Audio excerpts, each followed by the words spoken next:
حضور صلی اللہ علیہ وسلم ارشاد فرماتے ہیں طلب العلم فریضۃ علی کل مسلم،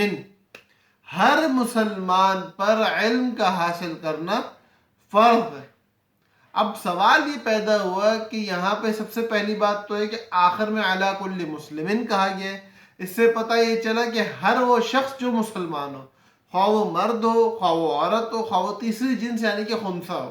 ان تینوں اجناس پر ان کا وجود بہت کم ہے، اس لیے ان کا ذکر نہیں کیا جاتا، ورنہ حقیقت یہ ہے کہ ان تینوں پر فرض علوم کا حاصل کرنا فرض ہے،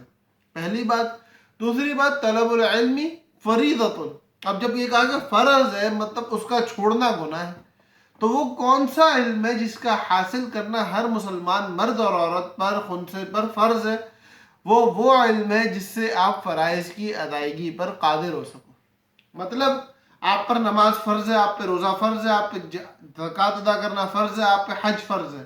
تو آپ پر ان چاروں کا علم حاصل کرنا فرض ہے۔ آپ تجارت کرنے آگے بیٹھے ہو مارکیٹ میں،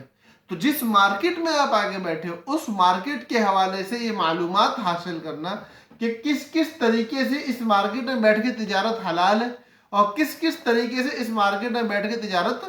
حرام ہے، اس کا علم حاصل کرنا آپ پہ فرض ہے۔ آپ اپنے والدین کے ساتھ رہتے ہو تو ماں باپ کے حوالے سے آپ کے اوپر کون کون سے حقوق لازم ہیں، کون کون سے حقوق لازم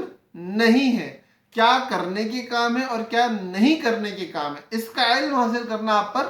فرض ہے۔ آپ شادی کر رہے ہو، آپ کی بیوی کے حوالے سے یہی تمام چیزیں کہ کون سی چیز حلال ہے، کون سی چیز حرام ہے، بیوی کے کون سے حقوق لازم ہیں، کون سے حقوق لازم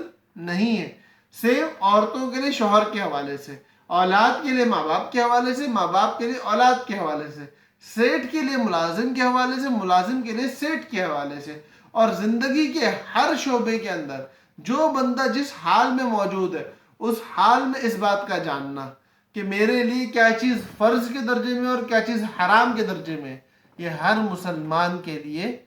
فرض ہے۔ تو اس لیے میرے بہنوں، میرے بھائیوں، اللہ کے واسطے ان پیغامات کو عام کرو تاکہ لوگوں کو یہ پتہ چل سکے کہ کون سا علم فرض ہے۔ اللہ پاک ہم سب کو دین سیکھ کر اپنی زندگی میں لانے والا بنائے اور دنیا کے تمام تر شعبوں کو سیکھ کر ان تمام کو دین کے اندر داخل کرانے والا بنائے۔ السلام علیکم ورحمۃ اللہ وبرکاتہ۔